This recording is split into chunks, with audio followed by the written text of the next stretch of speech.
मधुबनी के civil surgeon doctor Harendra Kumar ने बेनीपट्टी अनुमंडल अस्पताल का औचक निरीक्षण किया। दरअसल वे बेनीपट्टी के गंगुली पंचायत में आयोजित सहयोग शिविर से लौट रहे थे।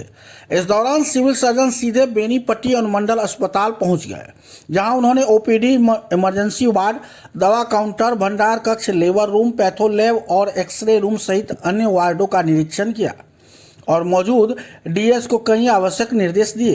वे पहले ओपीडी में पहुंचे, जहां चिकित्सक मौजूद थे। वहां से निकलने के बाद दवा काउंटर पर पहुंचे, जहां मौजूद कर्मियों से आवश्यक दवाओं की उपलब्धता के संबंध में जानकारी ली। उसके बाद वे इमरजेंसी वार्ड और वहां से पहली मंजिल पर स्थित लेबर रूम में पहुंचकर स्थिति से अवगत हुए, मरीजों से बात की। निरीक्षण के दौरान अस्पताल के चप्पे चप्पे में गंदगी का अंबार देख सीएस बिफर पड़े। सीएस ने बताया कि अस्पताल में निरीक्षण के दौरान साफ सफाई की स्थिति बद से बदतर है। सफाई कर्मचारियों की मनमानी अब बर्दाश्त नहीं होगी। वो लोग मनमानी काफ़ी कर रहे हैं, काफ़ी अधिक दबाव बनाते हैं ताकि उनका पेमेंट हो जाए। हम लोग एजेंसी को भुगतान करते हैं, इन लोगों को एजेंसी से अपना पेमेंट लेना चाहिए। हम तो खुद भी कहते हैं कि एजेंसी अगर किसी भी कर्मी को रखता है तो वो काम कर रहे हैं तो उससे पेमेंट होना आवश्यक है। अस्पताल स्वच्छ रहे, यह सफाई कर्मी और एजेंसी सुनिश्चित करे। सिविल सर्जन ने यह भी बताया कि निरीक्षण के दौरान चिकित्सकों और कर्मियों की उपस्थिति भी देखी गई है। नए डीएस को पदभार ग्रहण किए महज 1 माह हुआ है। उन्हें किसी प्रकार की समस्या हो रही है या कमी है, इन सभी बिंदुओं पर भी जानकारी ली गई है। डीएस को 24 घंटे के अंदर साफ सफाई कराकर अस्पताल को स्वच्छ बनाने का निर्देश दिया गया है। साथ ही अगर कोई कर्मी कार्य में लापरवाही बरत रहे हैं या बात नहीं मान रहे हैं तो उसके खिलाफ रिपोर्ट करने का भी निर्देश दिया गया है। हाँ, अनुमंडल अस्पताल का निरीक्षण किए हैं। यहाँ साफ सफाई की व्यवस्था जो है कि काफ़ी लचर है। सफाई कर्मचारी को इसके लिए जो है कि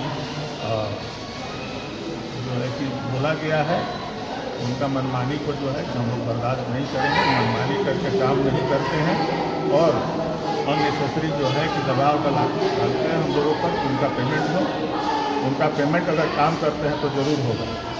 जो उनका एजेंसी है, एजेंसी से उनको अपना पेमेंट लेना है और हमें सफाई कर्मचारी के द्वारा हमारा अस्पताल स्वच्छ चाहिए, साफ सफाई चाहिए। पेमेंट हम लोग उनके एजेंसी को करते हैं और एजेंसी से उनको पेमेंट मिलता है। अगर पेमेंट नहीं मिल रहा है तो उसका जवाबदेही एजेंसी है और हम लोग भी ये कहेंगे कि वो किसी भी कर्मचारी को रखते हैं तो उसका पेमेंट करें। और यहाँ के देखे स्टाफ का हाजिरी देखे, व्यवस्था देखे तो सारा चीज़ है। पेशेंट देखे जा रहे हैं ओपीडी में और सारा काम हो रहा है। तो क्या दिशा निर्देश जारी किया गया है? दिशा निर्देश जारी किया गया है कि हर एक स्टाफ जो काम कर रहे हैं उसका डीएस जो है सूक्ष्म निरीक्षण करें। अगर कोई त्रुटि कर रहा है तो उसका रिपोर्ट करें। अगर उनका कोई बात नहीं मान रहा है, अस्पताल संचालन में उनको दिक्कत हो रही तो उसका रिपोर्ट करें ताकि हम लोग जिला से कार्रवाई करें। और वो उनके सहूलियत के लिए हम आए हैं, उनसे जाने हैं क्योंकि नया डीएस बने हैं तो उनको क्या कठिनाई हो रही है ये भी जानने का प्रयास कर रहे हैं। तो ये सारी बातें हैं।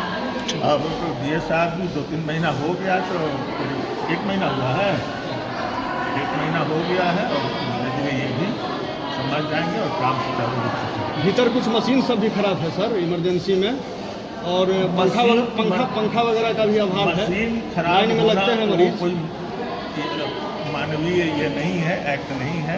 मशीन है तो खराब होता रहता है। हाँ, मशीन खराब हो गया तो उसका रिपोर्ट होना चाहिए ताकि उसको ससमय ठीक कराया जा सके। पंखा वगैरह भी गड़बड़ है। पंखा अगर गड़बड़ होगा तो उसको हम लोग दिखवा लेंगे, उसको भी ठीक कराया जाएगा। अगर ठीक होने वाला नहीं होगा तो नया पंखा लगाया जाएगा।